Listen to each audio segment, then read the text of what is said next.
सुप्रिया जी, DK साहब भी तो यही कर रहे हैं कर्नाटक में, सिद्धारमैया करें या डीके करें, वहां पर दो लोगों का कैसे अंतर्मन जाग गया, और वो क्यों नहीं कहा जाएगा कि धन बल और दबाव का असर रहा? क्योंकि ये सवाल इनसे यूपी पर भी पूछा जा रहा है, हिमाचल में भी पूछा जा रहा है। बहुत अच्छा सवाल आपने पूछा। तो डीके क्या कर रहे थे, वो दोनों का कैसे? बहुत अच्छा सवाल आपने पूछा, और सवाल पूछना मैं बताती हूँ। बहुत अच्छा आपने सवाल पूछा। जो राज्यसभा का इलेक्शन होता है उसमें कोई विप नहीं जारी हो सकती है, तो किसी ने अपने अंतर्मन की सुनकर दे दिया। अगर इन विधायकों ने अपने अंतर्मन की सुनकर ही हमारे कैंडिडेट को राज्यसभा के चुनाव में हरा दिया होता हिमाचल पर, तो शायद इनके खिलाफ शोकॉज नोटिस ही इशू होता, इनको एक्सपेल नहीं किया जाता। इनको एक्सपेल क्यों किया गया? इनको एक्सपेल करने का कारण था कि जब फाइनेंस बिल पास हो रहा था, जब बजट पास हो रहा था, जहां पर व्हिप जारी होती, वो मैं समझ गई। राज्यसभा में कोई व्हिप नहीं होता, राज्यसभा इलेक्शंस में कोई व्हिप नहीं जारी होता है, मैं समझ गई आपकी बात। तो फिर इस नियम से क्रॉस वोटिंग, बिल्कुल क्रॉस वोटिंग राज्यसभा में ठीक है, मतलब अखिलेश यादव बेकार का ही आरोप लगा रहे हैं बीजेपी पर। देखिए, ठीक या गलत का फैसला जनता करेगी। जनता ने अगर आपको समाजवादी के सिंबल पर या कांग्रेस के सिंबल पर या भाजपा के सिंबल पर चुनकर भेजा है, और अगर आप कुछ वादा खिलाफी करें तो ये फैसला जनता करेगी। इसका फैसला पार्टी नहीं कर सकती, क्योंकि टेक्निकलिटी ये कहती है कि इसमें व्हिप जारी नहीं होती। जहां पर व्हिप जारी होती है, जब इन्होंने बजट में जाकर वोट नहीं किया तो इन्होंने पार्टी विरोधी गतिविधि में हिस्सा लिया। तो पार्टी को जो जवाब लेना था पार्टी ने लिया। भाजपा को लग रहा था कि हम आप लोग चुप रह जाएंगे। जी, आप लोगों की डील क्या थी? गेम खेला हो गया। जब वो वापस आए पार्लियामेंट, जब वो विधानसभा में वापस भी आए तो बीजेपी की तरफ बैठ गए, वो कांग्रेस की तरफ जाके बैठे ही नहीं। पंचकुला क्यों ले गए थे? आखिर ऐसा क्या हुआ? पंचकुला आप लोग ले गए थे, पूछ रहे पंचकुला क्यों ले गए? कहना चाहूंगा कि सुप्रिया जी को खाम में व्यक्तिगत टिप्पणियां नहीं करनी चाहिए, पर मैं कोई व्यक्तिगत टिप्पणी नहीं करते हुए क्रमवार जवाब दूंगा। इन्होंने पहले कहा कि इतने पेपर आउट हो रहे हैं, योगी सरकार ने सख्ती से कार्रवाई की। हमारी सरकार वो नहीं है कि राजस्थान में 20 पेपर आउट हुए, उसके बाद चीफ मिनिस्टर क्या कहता, मैं जादूगर हूं। ये जादूगर हूं हमारे किसी सीएम ने नहीं कहा था। दूसरा, आपने कहा किसानों के लिए के एमएसपी के ऊपर, तो मैं कहना चाहता हूं इंडी गठबंधन की सरकार है पंजाब में, एमएसपी लीगल कर दे, कौन रोक रहा है? हमने यूसीसी उत्तराखंड में लागू कर दिया, हमने असम में अपना स्थानीय लॉ बना दिया। और मैं पूछना चाहता हूं केरल में एमएसपी है क्या, जहां से राहुल गांधी जी सांसद है? नहीं है, यानी तथाकथित काला कानून है। तो मैं क्रमवार इनको जवाब देता चला जा रहा हूं। अगला, इन्होंने कहा कि आपको पता है कि एक्साइज का कितना है, 5,900 यानी कितना करोड़ रुपए बताया हिमाचल से, और ये और बढ़ जाएगा। यानी नशे में डुबोकर शासन करना है। एक राज्य जिसकी 1.5 करोड़ की पॉपुलेशन होगी, उसमें इतने 1000 करोड़ रुपए का एक्साइज का कलेक्शन आएगा, तो आप समझ सकती हैं किस आधार पर शासन करना चाहते हैं। दूसरा, इन्होंने कहा कि सरकारों को गिराना और हमने बदल दिया। तो मैं सुप्रिया जी से पूछना चाहता हूं, ये भी उत्तर प्रदेश की हैं, कांग्रेस का जब 40 साल अनवरत शासन रहा, एक कांग्रेस का सीएम बताइए इसने कार्यकाल पूरा किया हो? एक भी नहीं। गोविंद बल्लभ पंत 47 से 52 वाले में रहे जब चुनाव नहीं हुआ था, यानी कॉन्स्टिट्यूंट असेंबली वाले दौर में। इसके बाद सामान्यतः कांग्रेस का कोई मुख्यमंत्री 2.5 साल नहीं पूरा कर पाता था। अब आइए, इन्होंने कहा चुनी हुई सरकारों को गिरा देने की बात, तो मैं याद दिलाना चाहता हूं 1980 में जब इंदिरा गांधी वापस आई तो उन्होंने विपक्ष की 9 सरकारें इस आधार पर बर्खास्त कर दी कि आपकी पार्टी लोकसभा हार गई है तो उसे राज्यों में शासन करने का नैतिक अधिकार नहीं रह गया है। मैं आज की पीढ़ी कहना चाहता हूं, जाके याद करिए, अगर सेंटर में हमारी गवर्नमेंट आ गई तो अपोजिशन की सारी गवर्नमेंट डिसमिस्ड। अब आइए, 1992 में ढांचा गिरने के बाद यूपी गवर्नमेंट को डिसमिस करना समझ में आता था, हिमाचल, राजस्थान, मध्य प्रदेश की सरकार क्यों किया? और मैं अब सुप्रिया जी से कहना चाहता हूं, पहले 50 साल जब कांग्रेस का राज रहा, बिफोर वाजपेयी गवर्नमेंट केम, एक विपक्ष की सरकार बताएं कम्युनिस्टों के अलावा जिसको कार्यकाल पूरा करने दिया हो? एक भी नहीं। मैं पूरी चुनौती से कहता हूं। और दूसरा, इन्होंने कहा अंतर्मन, हर चीज का स्टेप बाय स्टेप जवाब दे रहा हूं। जी ऐसा नहीं, बिल्कुल बिंदुवार। उनकी याद दिला रहे थे, तो क्या आपने उनसे सीख लेकर ये सब किया? ना, हमने कौन सी, अरे भाई गवर्नमेंट डिसमिस, धारा 356 हम चलने ही नहीं देंगे, बर्खास्त सरकार। यहां तो इनकी अंदरूनी समस्या आ रही है, अंदरूनी समस्या हमेशा आती रही है। 60 साल में मैं कई बार गिना चुका हूं, 67 में भी आई, 77 में भी आई, 95 में भी आई, जब कोई मोदी जी, अमित शाह जी का कोई नाम नहीं जानता था, भाजपा सत्ता में नहीं थी। अब इन्होंने कहा अंतर्मन की आवाज, इनकी बात सही है, टेक्निकली राज्यसभा में वो नहीं होता है, तो जो सपा से आए उन्होंने तो अंतर्मन की आवाज बोली। उन्होंने कहा समाजवादी पार्टी में हिंदू धर्म और इसके बारे में जिस प्रकार की अनाप शनाप बातें बोली जा रही थी, उसे बर्दाश्त करना हमारे लिए मुश्किल हो गया था। और उन्होंने, अब सुनिए, एक और मैं सुनिए तो, और उन्होंने वोट डालने के बाद, मैं तो वहां था प्रत्याशी के रूप में, उन्होंने जय श्री राम का नारा भी लगाया। तो यहां तो अंतर्मन समझा जा सकता है, पर उन दो लोगों में जिसे डीके शिव कुमार जी ने माना जाता है मैनेज किया है, उसमें अंतर्मन था, यह अंतर्धन था, यह अंतर्द्वंद जनता की नजर में सदैव बना रहे। इसका जवाब डीके वाली बात पे आप सीधा दीजिएगा सुप्रिया जी, उसके बाद अपनी बात कहिएगा, क्योंकि ये आरोप लगा रही है Samajwadi party, package package package बार बार बोल रहे हैं, और ये आरोप लग रहा है इनकी पार्टी पर। उतने ही विधायक क्यों पलटे जितना आपको जरूरत था अपने 8वें उम्मीदवार को जिताने का, और वहां तो खुल्लम खुल्ला हुआ, सब टेरेस पे जाके विक्ट्री साइन दिखाने लगे। लेकिन ये जो 2 विधायक है, तो उन पर भी तो धन बल का आरोप लगेगा ही ना, हो सकता है धन बल दबाव वहां भी लगाया गया। भाई हम इनके विधायकों को बगल वाली तेलंगाना से किडनैप कर तो नहीं ले गए, हमने जाके किसी रिजॉर्ट पर तो नहीं रख लिया, हमने उनके फोन तो नहीं ऑफ करा लिए। फोन लगा ले सुधांशु जी यहां पर बैठ के, इनके अध्यक्ष लगा ले फोन। ये अलग बात है कि ये एक्चुअली द्वंद्व तो अमित शाह और नड्डा जी के बीच में था, क्योंकि हिमाचल में खेला कराकर नड्डा जी को नीचा दिखाना चाहते थे अमित शाह, खेला बेचारे उनके साथ ही हो गया। छोड़िए इस बात को। आपने मुझसे पूछा कि उन 2 लोगों पर कुछ प्रभाव रहा होगा, पता कर लीजिए क्या प्रभाव रहा होगा। हम तो डंके की चोट पर कह रहे हैं ना कि आप हरियाणा की पुलिस आई, पंचकुला लेकर चली गई विधायकों को। आपके 2 विधायकों को कोई लेके गया था क्या? उनका फोन ऑफ हो गया था क्या? हिमाचल की तेलंगाना की पुलिस पुलिस आई थी क्या उन लोगों को लेने के लिए? मैं फिर से अंजना जी, सवाल ये नहीं है वो क्या कर रहे थे, सवाल आपने मुझसे पूछा ना उनके ऊपर क्या प्रभाव। मैं तो डंके की चोट पर कह रही हूं हमारे 6 विधायकों के ऊपर प्रभाव था।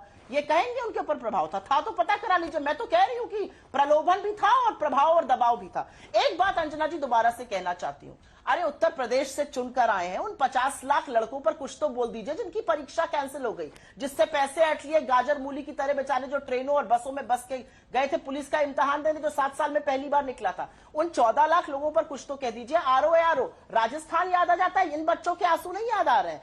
और केरला की बात करते हैं, मान्यवर दूसरी तीसरी बार सांसद बन गए, थोड़ा बहुत एग्रीकल्चर के बारे में, थोड़ा बहुत पॉलिसी के बारे में, थोड़ा बहुत इकोनॉमी के बारे में पढ़कर आया करिए। कभी कह देंगे एसबीआई लाइफ इंश्योरेंस पॉलिसी है, कंपनी नहीं है, कभी कह देंगे आईएम जो है 70 के बाद बना है, आपसे क्या बहस की जाए। केरला में कमर्शियल क्रॉप होती है, कमर्शियल क्रॉप स्पाइसेस, जिसका अधिकांश हिस्सा एक्सपोर्ट हो जाता है, वो as it is high prices पर प्रोक्योर किया जाता है। केरला की बात कर रहे हैं, अरे एक फार्मर पर, यहां का जो किसान है वो दिल्ली आना चाह रहा है, और ये 10 सेकंड में अपनी बात कह के खत्म कर देती हूं। आप तो उत्तर प्रदेश से आते हैं, उत्तर प्रदेश एग्री क्षेत्र है, उत्तर प्रदेश में कृषि बाहुल्य क्षेत्र है। किसान क्या चाह रहा है? किसान दिल्ली तो आना चाह रहा है। दिल्ली किसी की बपौती है, दिल्ली पर किसी का आधिपत्य है, दिल्ली का किसी को नाम खर्रा लिखकर दे दिया गया है, देश की राजधानी है। किसान यहां पर शांतिपूर्ण तरीके से आके रामलीला ग्राउंड पर बैठना चाहता था, उसके लिए कीले बिछा दी, नेशनल हाईवे खुदवा दिए, बैरिकेड बोल्डर सब लगवा दिए, ड्रोनों से खोज खोज कर आंसू गैस के गोले डबकाए जा रहे हैं। 3 से ज्यादा किसानों की शहादत हो चुकी है। क्यों ऐसा व्यवहार करते हैं आप? एमएसपी का, और वो क्या मांग रहे हैं? वो वही तो मांग रहे हैं जो आपका वादा था। आप ही ने तो वादा किया था ना दिसंबर 2021 में कि काले कानून वापस ले लीजिए, एमएसपी की कमेटी बना रहे हैं, एमएसपी देंगे। 2.5 साल से ऊपर हो गया, वो लोग यही तो कह रहे हैं कि प्रभु जो वादा किया था वही तो पूरा कर दीजिए। और कौन अड़ा हुआ है जिद पर? जिद पर केंद्र सरकार अड़ी हुई है। और मजे की बात यह है कि मैंने अपने पहले वाले आंसर में एमएसपी का नाम ही नहीं लिया था, मैं तो बेरोजगारों की बात कर रही थी। सुधांशु जी को पता था कि एमएसपी पर फंसने वाले हैं, तो उनको बेचारे को दिमाग में आ गया कि एमएसपी पे बोल दो। किसानों की शहादत से आपके हाथ खून में सने हुए 700 से ज्यादा किसानों की शहादत तब हुई थी, 3 से ज्यादा शहादत अब हो गई। लेकिन आपकी जिद के कारण इस देश का अन्नदाता आज आतंकवादी की तरह उसके साथ बर्ताव होता है। और जिस व्यक्ति को आपने भारत रत्न दिया ना, स्वामीनाथन जी, उनकी बेटी नहीं, 1 मिनट, उनकी बेटी कहती है, उनकी बेटी कहती है ये आतंकवादी नहीं है, ये मवाली नहीं है, देश के अन्नदाता है। और उनकी रिपोर्ट को कृषि मंत्रालय की वेबसाइट से हटा दिया जाता है। बड़ा भारत रत्न आपने दे दिया उनको। मैं फिर कहना चाहता हूं, क्यों सुप्रिया जी व्यक्तिगत कमेंट कर करके आप अपनी भी छवि खराब करती हैं? चलिए मैं जवाब देता हूं। आतंकवादी हमने नहीं कहा था। रणवीर सिंह बिट्टू, कांग्रेस के सांसद, शहीद बेअंत सिंह जी के पोते, उन्होंने कहा था आतंकवादी है। चुनौती से कहता हूं, अगर हमारे किसी सांसद ने कहा हो, आप ही के लोगों की कहानी, आप ही के लोगों की जबानी।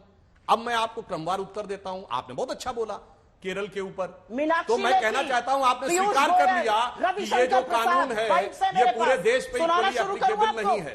हर राज्य की आवश्यकताएं अलग अलग हैं। देखिए आप बोल रही थी, मैंने डिस्टर्ब नहीं किया, आप मत खोइए। देखिए आपने स्वीकार कर लिया कि केरल की स्थितियां अलग हैं, इसका मतलब हुआ हर राज्य का अलग अलग है। वही तो मैंने कहा, दे दे भाई पंजाब की सरकार, कौन रोक रहा है?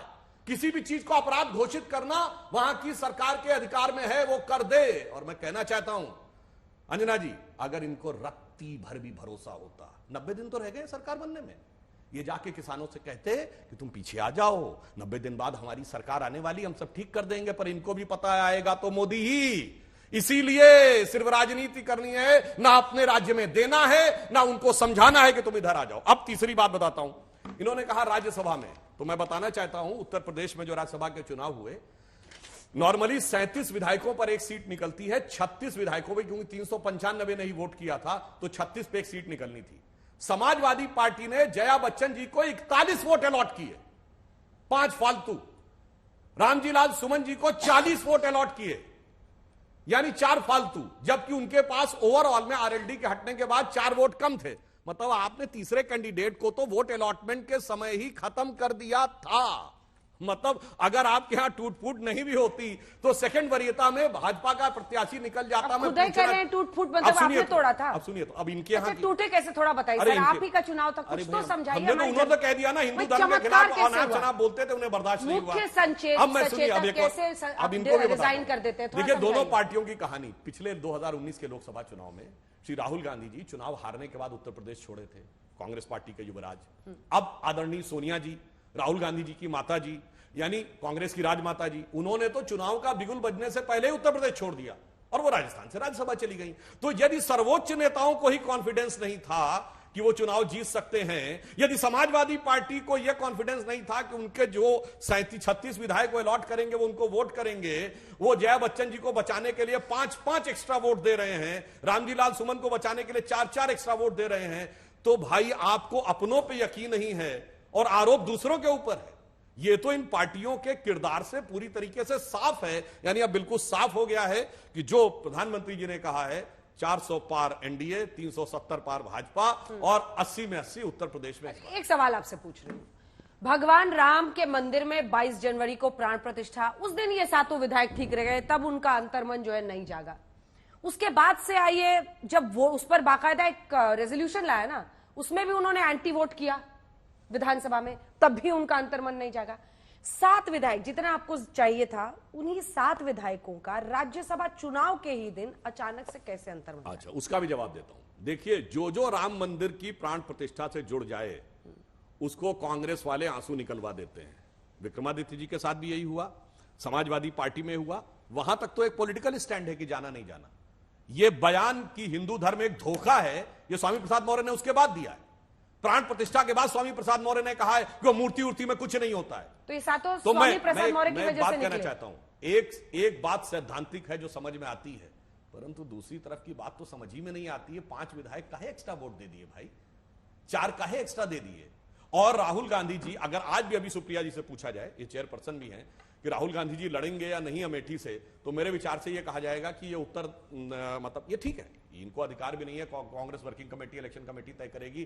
पर अगर आज की डेट में खड़गे जी से भी पूछ लिया जाए तो शायद वो भी जवाब देने की स्थिति में नहीं है, क्योंकि राहुल गांधी जी एक यात्रा के ऊपर चले हुए हैं और वो यात्रा इतनी शानदार है, वो जहां जहां से गुजर रहे हैं वहां पर वो स्थिति है कि ऐ दूर के मुसाफिर हमको भी साथ ले ले रे। कांग्रेस वाले कहते हैं हम रह गए अकेले रे। हर तरफ जो पार्टी उनके साथ आ जाती उसमें गड़बड़ा जाता। तो एक लाइन में कहूंगा, अंतर विरोधों से भरा हुआ गठबंधन, अंतर विरोधों से भरी हुई पार्टी, आशंकाओं से भरा हुआ नेतृत्व, वो पूरी तरीके से जनता के द्वारा तिरस्कृत हो रहा है। अमेठी से क्या लड़ेंगे राहुल गांधी या फिर वहां का मोर्चा छोड़ देंगे अब हारने के बाद? सुप्रिया जी।